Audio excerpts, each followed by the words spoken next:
The topic of this presentation is Developing Theory from Strategic Management Research in China.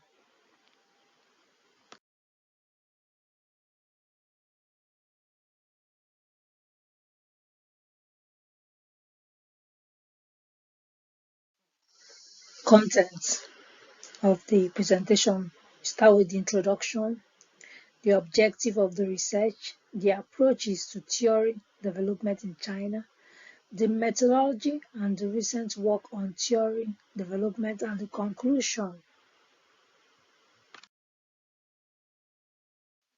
We look at the introduction.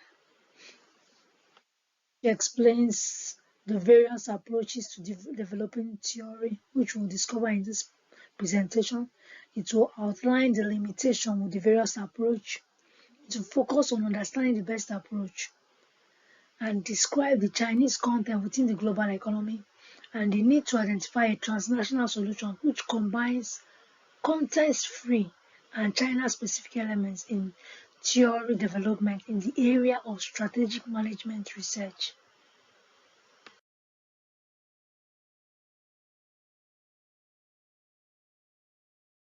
Management research.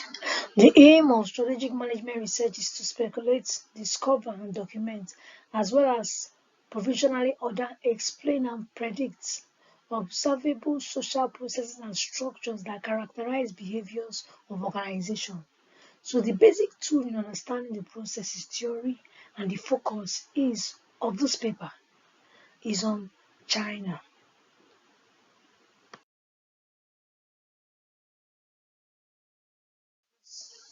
So theory development in China research.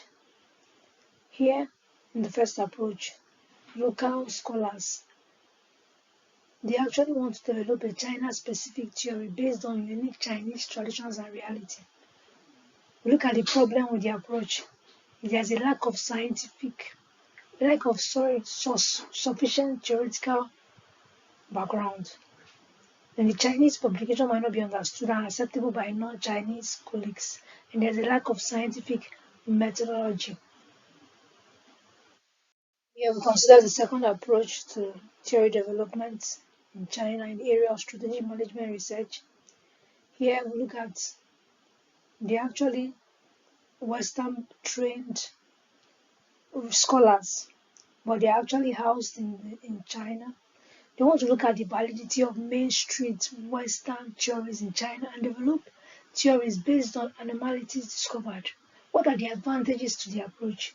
It broadens the range, it enhances the understanding of Chinese reality, and papers are written in English and will be published and accepted by all. But what are the drawbacks? The reality operates differently in China compared to the Western world. Best approach. That's the third approach, integrative approach. These are scholars that are familiar with Western views, but they're also intrigued with China practices, the realities, and the uniqueness of the practices. So they actually want to develop theory that integrate the Western views and the China realities. So look at the advantages. As a systematic difference in assumption between the Western and the Chinese theoretical framework. They're going to publish in English and establish a common set of vocabulary. They're going to adhere to some methodological reviews and standards, but the drawback is this long period to observe, danger of rejection due to preference of existing theoretical framework, and lack of appreciation of Chinese-speaking colleagues who are not fluent in English. Here we look at China within the global context. China is part of an emerging economy and also a transition economy, but it's difficult to actually develop a China-specific theory that have no relevance elsewhere because there are substantial part of China that does not overlap with India, Russia, and Western countries. So which suggests that there is an existence of unique aspects of a Chinese context. Look at the forces impacting the China firms, the cultural environment. First of all, we look at conflicts as well as the mutual influence between Chinese culture and Western culture. For example, collectivism, sorry, collectivism versus individualism. Then mutual cultures may exist within one firm, especially when some Chinese firms grow larger and become multi-regional, and in some cases multinational. Look at the geographical differences in economic development, such as coastal versus inland regions, and north versus south, and Shanghai versus Beijing, may lead to different firm behavior. Impacting China firms. Look at the institutional framework. The numerous transitions along market system, policy and government and social system dimension also impacts China firms. Also, the international exchange with global organization, the World Trade Organization, a global entity to which China acceded in 2001, has prompted numerous transitions. Forces impacting China firms continued. Look at the firm management mechanism. Look at the ownership state versus non-state owned enterprises. The governance mechanism of new venture as firm rises. The conflicts among various stakeholders of the firm as modern corporate governance is introduced. In China firms, the management mechanisms are often incomplete and in constant change. It's difficult to theorize about them. Then the influence of the three major forces which changing rapidly. Strategic making at Chinese firms are now considered under different level of uncertainty. Strategic making under uncertainties. Firms under low level of uncertainty can optimize allocation of resources and focus on execution. But firms with low level of uncertainty are rare in China. Most China firms operate under high or moderate level of uncertainty, leading to continuous research and experimentation. Theory development in China is think global but act local.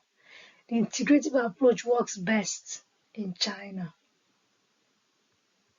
Here we consider the recent work in China, the integrative approach and the first study. So it studies centers on relationship between culture, strategic action, and firm performance.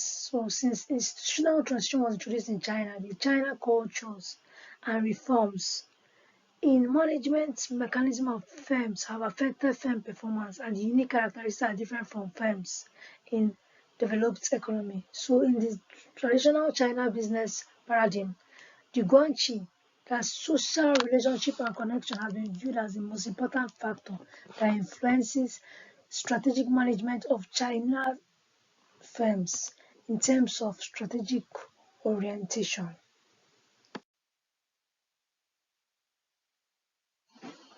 Social relationship and connection, which is a general base of management mechanism being adopted in intra and inter-organization context. The role of formal contract is largely neglected in Chinese firms. With the progress of economic reforms and opening, Chinese firms now emphasize formal contracts in exchange governance and still prefer guanxi between patterns. The unique integration pattern of guanxi and formal contract differentiate the management mechanism of Chinese firm at the cultural stage relative to firms elsewhere. The first study continued in integrating Western theories and Chinese culture. A new theory can be formulated and it has a stronger explanatory and predictive power. In the China, the transition economy and the integrating of relational and contractual government may achieve better cooperation performance in strategic alliance. Work in China with second study. The second study centers on the emergence of the institution-based view of strategy, which is developed on strategic management research in China and other emerging economies. Institutions always fade into the background in Western Main Street research, but to understand the integrities of China first, we need to consider the roles of institutions. So in China, institution theory excels in the ability to explain and predict complex changing dynamics such as institutional transitions and strategic response of the firm. So the institutional based view is helpful in comparing and contrasting China reality with Western culture. And the institutional based view of strategic research is helpful for China research and also helpful for advancing global strategy research. Institutional based view. The institutional based view has been advocated to be one of the three legs that sustain a strategy tripod. The other two legs are industry based option and firm specific resources and capabilities. Conclusion. There's a need to integrate both Western world and aspiring to also develop a global relevant theory from China is rewarding but also challenging.